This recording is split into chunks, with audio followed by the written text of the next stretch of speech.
निशा की शादी एक अच्छे परिवार में रोहन नाम के लड़के के साथ हुई थी। रोहन के परिवार में सभी लोग बहुत अच्छे स्वभाव के थे। किसी का स्वभाव ऐसा नहीं था कि निशा को उनसे किसी भी तरह की कोई परेशानी हो। निशा भी एक पढ़ी लिखी और समझदार लड़की थी। शादी के बाद जब निशा ने नौकरी करना शुरू किया, तब उसकी जिंदगी की असली मुश्किलें शुरू हुईं। जब से निशा ने नौकरी शुरू की, तब से उसकी सास और उसके बीच थोड़ा मनमुटाव हो गया और दोनों के बीच झगड़े होने लगे। निशा की सास किसी भी काम में उसकी मदद नहीं करती थी। निशा ऑफिस जाने से पहले सारे काम करके जाती और ऑफिस से लौटने के बाद घर के बाकी काम करती। निशा की इस स्थिति को देखकर निशा की मम्मी ने अपनी बहू के साथ अपनी सास के बिल्कुल विपरीत व्यवहार किया। निशा की सास को यह दिखाने के लिए कि बहू को सिर्फ ऑफिस का काम करने देना चाहिए, उन्होंने अपनी बहू से एक चम्मच तक नहीं उठवाया और घर का सारा काम खुद करती। फिर अचानक कुछ ऐसा हुआ कि निशा की मम्मी निशा के पास जोर जोर से रोने लगी। अपनी बहू के कारण वे आज इतनी दुखी थीं। आखिर इतने अच्छे स्वभाव की सास के साथ उनकी बहू ने ऐसा क्या किया कि आज वे बेचारे इस दशा में पहुंच गए हैं। आइए जानते हैं इस कहानी के माध्यम से। पता नहीं किस जन्म की दुश्मनी निकाल रहे हैं मुझसे। ऐसे महारानी की तरह बैठे रहते हैं, जैसे मेरे आने से पहले 8-10 नौकर चाकर उनकी सेवा में लगे रहते थे। थोड़े से हाथ पैर हिला देंगे तो मानो उनका शरीर घिस जाएगा। सब कुछ मेरे भरोसे छोड़कर बस बैठ जाते हैं। बाहर से थक कर आओ और फिर घर में आते ही सीधे रसोई में लग जाओ। निशा गुस्से में बड़बड़ा रही थी और अपना सारा गुस्सा रसोई के बर्तनों पर निकाल रही थी। ऐसा नहीं था कि उसकी सास देविका बहन को बहू की नाराजगी का एहसास नहीं था, लेकिन वे भी जिद्दी थीं। बहू की शिकायतें एक कान से सुनकर दूसरे कान से निकाल देती थीं। निशा एक पढ़ी लिखी और समझदार लड़की थी। उसका सपना था कि वह अपने पैरों पर खड़ी हो। उसने नौकरी के लिए कई जगह आवेदन भी किए थे। इसी बीच जब उसके लिए रोहन का रिश्ता आया, तो उसने रोहन के परिवार वालों से साफ साफ कह दिया कि वह शादी एक ही शर्त पर करेगी। अगर उसे शादी के बाद भी अच्छी नौकरी मिले, तो ससुराल में कोई भी उसे नौकरी करने से नहीं रोकेगा। यह बात बिल्कुल सही भी थी। इतनी मेहनत से पढ़ाई करने के बाद वह सिर्फ घर पर बैठने के लिए तैयार नहीं थी। रोहन और उसके परिवार वालों को इसमें कोई आपत्ति नहीं थी कि उनकी बहू नौकरी करेगी। इसलिए रोहन के परिवार वालों ने खुशी खुशी इस रिश्ते के लिए हाँ कर दी और दोनों तरफ से यह संबंध खुशी खुशी तय हो गया। शादी के कुछ दिनों बाद ही निशा का जॉइनिंग लेटर आ गया। इसे देखकर वह बहुत खुश हो गई। आखिरकार उसका सपना पूरा हो रहा था, इसलिए वह बेहद उत्साहित थी।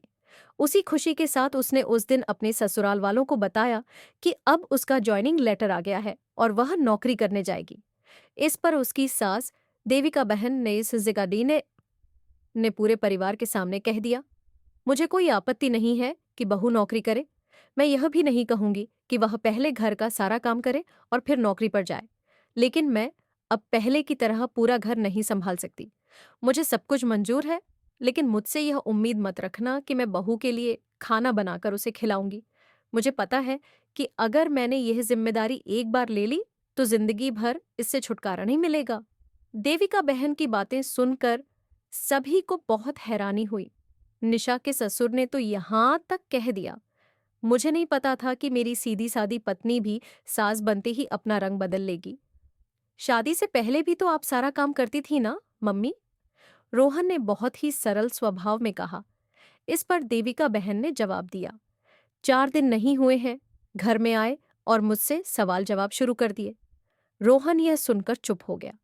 निशा ने भी कुछ नहीं कहा, लेकिन उसके ससुर ने देविका बहन को समझाने की कोशिश की। उन्होंने कहा, देविका, तुम अचानक ऐसा कैसे कह सकती हो? निशा ने पहले ही हमें बताया था कि वह शादी के बाद भी नौकरी करना चाहती है और हमने भी इस पर अपनी रजामंदी दी थी। अब जब शादी हो गई है, तो तुम निशा को मना क्यों कर रही हो? देविका बहन ने जवाब दिया, तुम जो चाहो सोचो, लेकिन मेरा फैसला नहीं बदलेगा। सबने बहुत कोशिश की, लेकिन देविका बहन अपनी जिद पर अड़ी रहीं। निशा को तो नौकरी करनी ही थी, क्योंकि वह घर के कुछ कामों के लिए अपनी इतनी अच्छी नौकरी छोड़ने के लिए तैयार नहीं थी।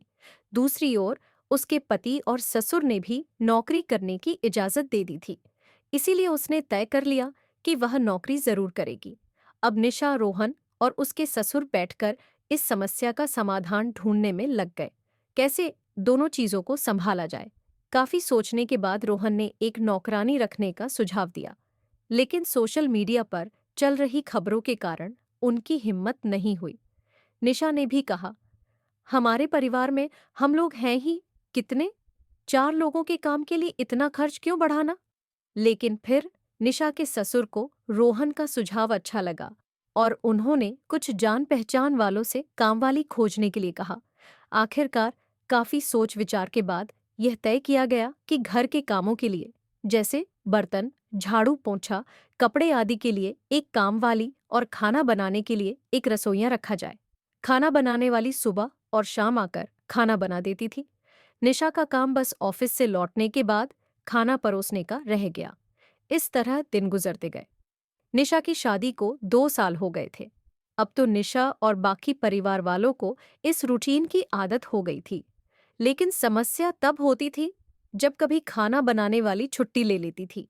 ऐसा ही कुछ पिछले 2 दिनों से हो रहा था, जिससे निशा चिढ़ गई थी। ऑफिस से लौटने के बाद रोटियां बनाना उसे बहुत झंझट लगता था। वैसे तो देविका बहन इन दिनों सब्जियां काटकर तैयार कर देती थी, लेकिन जैसे ही निशा ऑफिस से आती, वह किचन की तरफ देखती तक नहीं। उस वक्त निशा को अपनी बैठी हुई सास बहुत चुभती थी। वह गुस्से में बड़बड़ाती रहती और रोटियां बनाती, फिर अपनी माँ से फोन पर ढेर सारी शिकायतें करती, जिससे उसे थोड़ी शांति मिलती थी। कुछ दिनों बाद निशा के भाई की शादी तय हो गई। उसकी होने वाली भाभी भी नौकरी करती थीं। निशा की मम्मी ने सगाई के समय ही खुशी खुशी कह दिया, बेटा, मैं बाकी सासों की तरह नहीं हूं कि बहू के आने के बाद हाथ पर हाथ रखकर बैठ जाऊं। जब अब तक पूरा घर संभाल रही हूं, तो फिर क्यों नहीं? मेरी बहू को मेरी तरफ से पूरी आजादी होगी। जब एक माँ अपने बच्चों को रोटियां बनाकर खिला सकती है, तो बहू को क्यों नहीं खिला सकती? बेटा, तू निश्चिंत होकर नौकरी करना, किचन में संभाल लूंगी। निशा की मम्मी के ऊंचे विचार सुनकर उसकी होने वाली भाभी का पूरा परिवार और खुद निशा भी भावुक हो गई। वाह मम्मी, आप कितनी बड़ी सोच रखती हो। काश मेरी सास भी आपकी तरह होती। निशा ने खुशी और अफसोस के साथ कहा, लेकिन मेरी किस्मत में यह सुख कहाँ। उदास होते हुए निशा बोली, मेरी सास तो बस हुक्म चलाना जानती है। मुझे गर्व है कि मेरी माँ इतनी खुले विचारों की है। गुस्सा निकालते हुए निशा ने कहा। घर आकर निशा ने रोहन और अपने सास ससुर के सामने अपनी मम्मी के विचारों का गर्व से जिक्र किया। वह जानबूझकर अपनी सास को सुनाने लगी, पापा, मेरी मम्मी ने तो मेरी होने वाली भाभी से साफ साफ कह दिया था, बेटा, मैं शादी के बाद भी सारा काम संभाल लूंगी। मैं दूसरी सासों की तरह नहीं हूँ, जो बहू को नौकरानी समझकर खुद महारानी की तरह हाथ पर हाथ रखकर बैठ जाए। मेरा बेटा और बेटी जैसे घर पर बैठ के खा सकते हैं, वैसे ही तुम भी खा सकती हो। जब मैं उन्हें खिला सकती हूँ, तो तुम्हें क्यों नहीं? मेरी मम्मी की यह बात सुनकर तो मेरी होने वाली भाभी और उनका पूरा परिवार बेहद खुश था। वे सभी मेरी मम्मी की सोच की खूब तारीफ कर रहे थे। यहाँ तक कि मैं खुद भी हैरान थी कि कोई सास इतने अच्छे विचार रख सकती है। यह सुनकर निशा के ससुर बोले, हाँ बेटा, तुम्हारी मम्मी के विचार वाकई बहुत अच्छे हैं। लेकिन निशा की सास पर इसका कोई असर नहीं हुआ। वह सब कुछ सुनकर वहां से उठकर चली गई और कुछ नहीं बोली। अब निशा के भाई की शादी की सारी रस्में शुरू हो गईं। हल्दी, मेहंदी, संगीत, और देखते ही देखते वह दिन भी आ गया जब निशा के भाई की शादी हो गई। कुछ दिनों बाद निशा की भाभी ने अपनी नौकरी ज्वाइन कर ली। निशा की मम्मी अपनी बहू को अपनी हथेली पर रखती थी। सुबह का नाश्ता, टिफिन और रात का खाना सब पहले से तैयार रखते, अपने हाथों से परोसकर सबको खिलाते। उनकी बहू भी मम्मी जी को अपनी पसंद नापसंद बताती रहती थी, जिसे निशा की मम्मी बड़े प्यार से पूरा करती थीं। खुशी खुशी दिन बीत रहे थे, लेकिन धीरे धीरे यह प्रक्रिया उदासी में बदलने लगी। निशा की मम्मी की बढ़ती उम्र में अब उनके लिए घर का वह काम, जिसे वह थोड़ा सा काम कहती थी, भी भारी पड़ने लगा। वह सुबह सबसे पहले उठ जाती और अपने बेटे, बहू और पूरे परिवार का नाश्ता तैयार करती। फिर सब अपने अपने काम पर निकल जाते और वह बेचारे घर का सारा काम अकेले निपटाती रहती। धीरे धीरे यह सब सामान्य हो गया और किसी के पास इतना समय नहीं था कि कोई उस वृद्ध महिला की थोड़ी भी मदद कर सके। अब निशा की भाभी को भी कुछ न करने की आदत पड़ गई थी। एक दिन जब निशा अपनी मम्मी से फोन पर बात कर रही थी तो उनकी मम्मी फूट फूट कर रो पड़ी। बेटा, मैं इतना काम करती हूँ अपनी बहू के लिए, फिर भी उसे मेरी जरा भी कदर नहीं है। अरे, मेरी दी हुई छूट अब मेरे ही ऊपर भारी पड़ने लगी है। क्या हुआ मम्मी, आप ऐसा क्यों बोल रही हैं? आप तो भाभी का मुझसे भी ज्यादा ध्यान रखती हैं। क्या भाभी ने आपको कुछ कह दिया? निशा बेचैन होकर पूछने लगी। कुछ क्या बेटा, अब तो सब कुछ वही मुझे कहती है। ऑफिस से आने के बाद एक गिलास पानी तक के लिए मुझे आवाज देती है। अगर नाश्ता बनाने में थोड़ा सा भी देर हो जाए तो मदद करने के बजाय गुस्से में बिना खाए चली जाती है। आखिर मेरा भी कुछ आत्मसम्मान है या नहीं? मैं तो उनके लिए बस एक कामवाली बनकर रह गई हूँ। मम्मी, ये तो बहुत गलत बात है।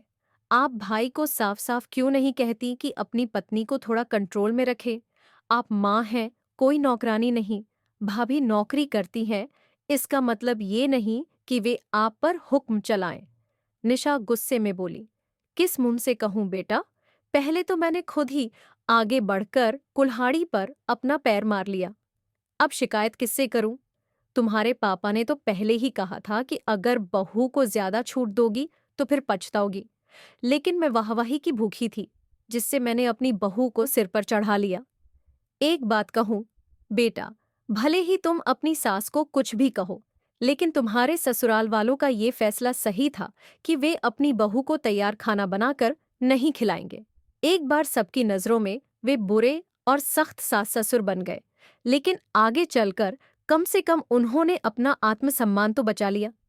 अब न तो तुम उन्हें कुछ कह सकती हो और न ही कोई रिश्तेदार उनके खिलाफ शिकायत कर सकता है।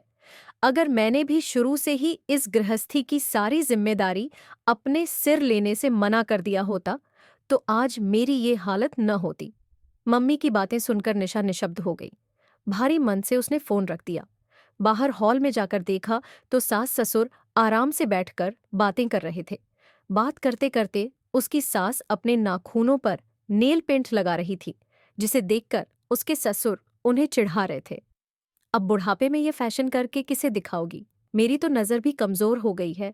मुझे किसी को दिखाना नहीं है, मैं तो अपनी खुशी के लिए लगा रही हूँ। पूरी जिंदगी तो घर गृहस्थी में व्यस्त रही। अब रिटायरमेंट का समय आया है तो अपने शौक तो पूरे कर लूं। पता नहीं कब भगवान के घर से बुलावा आ जाए। सास ने हंसकर कहा।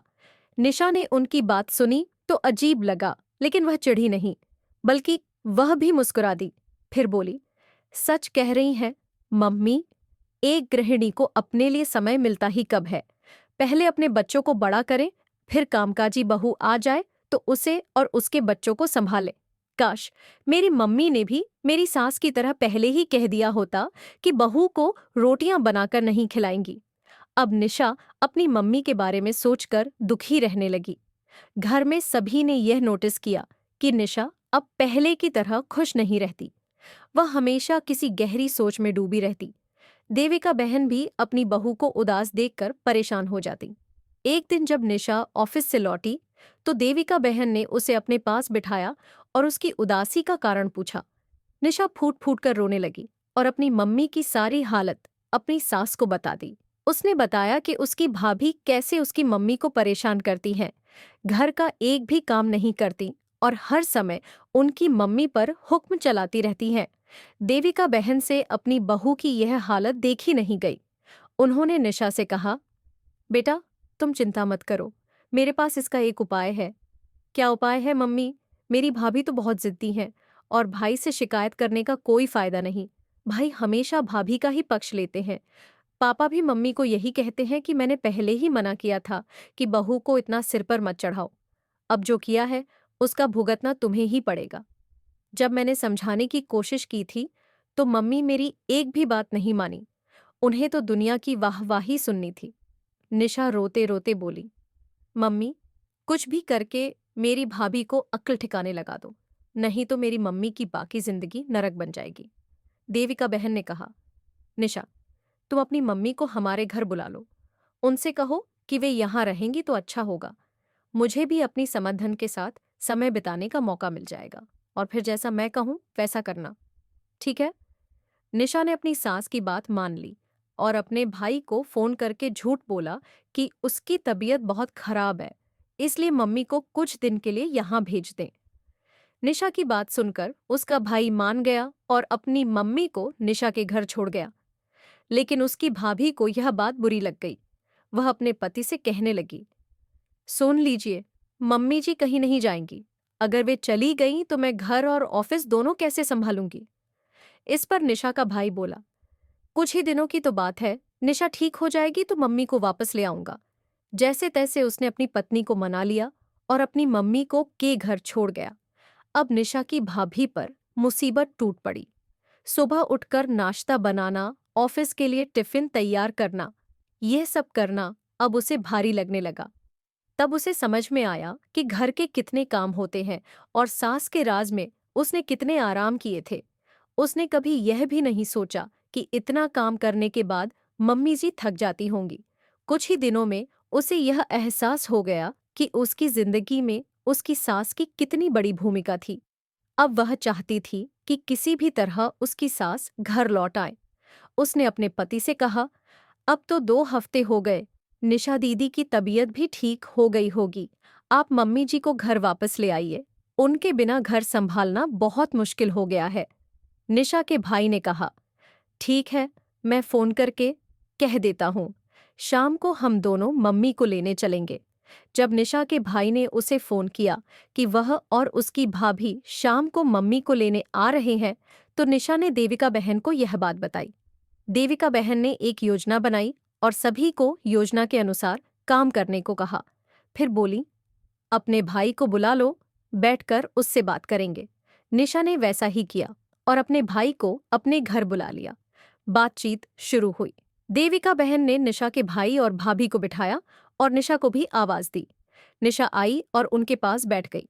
फिर निशा ने जोर से आवाज लगाते हुए कहा, मम्मी, भैया और भाभी आए हैं, जरा पानी तो ले आओ। निशा की मम्मी पानी लेकर आई।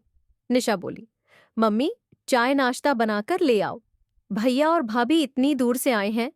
निशा की मम्मी चाय नाश्ता लेकर आई। निशा जानबूझकर अपने भाई और भाभी के सामने अपनी माँ से नौकर की तरह काम करवाने लगी। मम्मी, ये कर दो, वो कर दो, ऐसे रखो, यहाँ रख दो। अपनी माँ की यह हालत देखकर निशा के भाई से सहन नहीं हुआ। वह कुछ कहने ही वाला था कि निशा ने अपनी माँ से साफ सफाई करने को कहा। तब निशा का भाई गुस्से में बोला, निशा, तुमने तो कहा था कि तुम्हारी तबीयत खराब है, इसीलिए मम्मी को यहाँ भेज दिया। लेकिन तुमने मम्मी को यहाँ लाकर नौकरानी बना दिया। तुम्हें जरा भी शर्म नहीं आई? इस उम्र में तुम उनसे इतना सारा काम करवा रही हो। तभी निशा की सास देविका बहन बोली, वाह बेटा, निशा ने अपनी माँ से थोड़ा सा काम क्या करवा लिया, तुम्हें इतनी तकलीफ हो गई। और जब तुम्हारी पत्नी अपने घर में उनसे नौकरों जैसा काम करवाती है, तब तुम्हें यह दिखाई नहीं देता कि तुम्हारी माँ की उम्र कितनी हो गई है और तुम्हारी पत्नी उनसे कितना काम करवा रही है। अरे वो तो पराए घर से आई हैं, कम से कम तुम तो उनके अपने बेटे हो, तुम्हें तो उनकी तकलीफ दिखनी चाहिए थी। बेचारे व्यवहार ने कभी भी निशा और तुम्हारी पत्नी में कोई फर्क नहीं किया, या यूं कह लो कि उन्होंने निशा को भी उतना प्यार नहीं दिया जितना तुम्हारी पत्नी को दिया है। उनकी पसंद का खाना बनाकर टिफिन तैयार करना, हर छोटी बड़ी जरूरत का ख्याल रखना। और बदले में तुम्हारी पत्नी ने क्या किया? उन्हें नौकरानी बना दिया। तब तुम्हारी जुबान क्यों नहीं खुली कि यह मेरी माँ है, कोई नौकर नहीं? तुम तब कहाँ सो रहे थे जब तुम्हारी पत्नी को 1 गिलास पानी भी चाहिए होता था और वह तुम्हारी माँ को आवाज देती थी? नौकरी करना अच्छी बात है, लेकिन इसका मतलब यह नहीं कि वह अपनी मर्यादा ही भूल जाए। मेरी बहू इतनी भी नालायक नहीं है कि अपनी माँ से ऐसे काम करवाए। फिर देविका बहन ने निशा की भाभी की ओर देखते हुए कहा, और हाँ, तुम्हारी जानकारी के लिए बता दूं, तुम अकेली नहीं हो जो नौकरी करती हो। मेरी बहू भी नौकरी करती है, लेकिन उसने कभी मेरे साथ ऐसा व्यवहार नहीं किया ऑफिस से आकर वह खुद सारे काम करती है। मैं तो कुछ भी नहीं करती। यह भी एक कामकाजी गृहिणी है जो अपने ऑफिस और परिवार दोनों को अच्छे से संभाल रही है, वो भी किसी का दिल दुखाए बिना। मेरी बहू ने कभी मेरे साथ ऐसा दुर्व्यवहार नहीं किया जैसा तुम्हारी पत्नी ने तुम्हारी माँ के साथ किया। मैंने उसे यह सब करने के लिए कहा था ताकि तुम्हारी आंखें खुल सकें और तुम्हें समझ आ सके कि तुम्हारी पत्नी ने तुम्हारी माँ की क्या हालत कर दी है। देविका बहन की बातें सुनकर निशा के भाई और भाभी दोनों की आंखें खुल गईं। निशा के भाई ने अपनी माँ से माफी मांगी और उसकी भाभी ने भी सास से माफी मांगी। वे खुशी खुशी अपनी सास को वापस घर ले गए। इसके बाद निशा की भाभी का व्यवहार बदलने लगा। अब वह अपने सास ससुर की मदद करती और ऑफिस के साथ साथ उनकी सेवा भी करती। निशा ने भी अपनी सास का सम्मान करना और बढ़ा दिया। आखिरकार उसकी सास देविका बहन ने ही उसकी माँ को इस परेशानी से निकाला और उसके भाई भाभी को अक्ल ठिकाने लगाई। अब दोनों परिवार खुशी खुशी रहने लगे। तो दोस्तों, आज की यह कहानी आपको कैसी लगी और आप किस शहर से इसे सुन रहे हैं, ये जरूर कमेंट करके बताएं। अगर कहानी अच्छी लगी हो तो लाइक करें और ज्यादा से ज्यादा शेयर करें। और ऐसी ही नई नई कहानियां सुनने के लिए चैनल को सब्सक्राइब जरूर करें।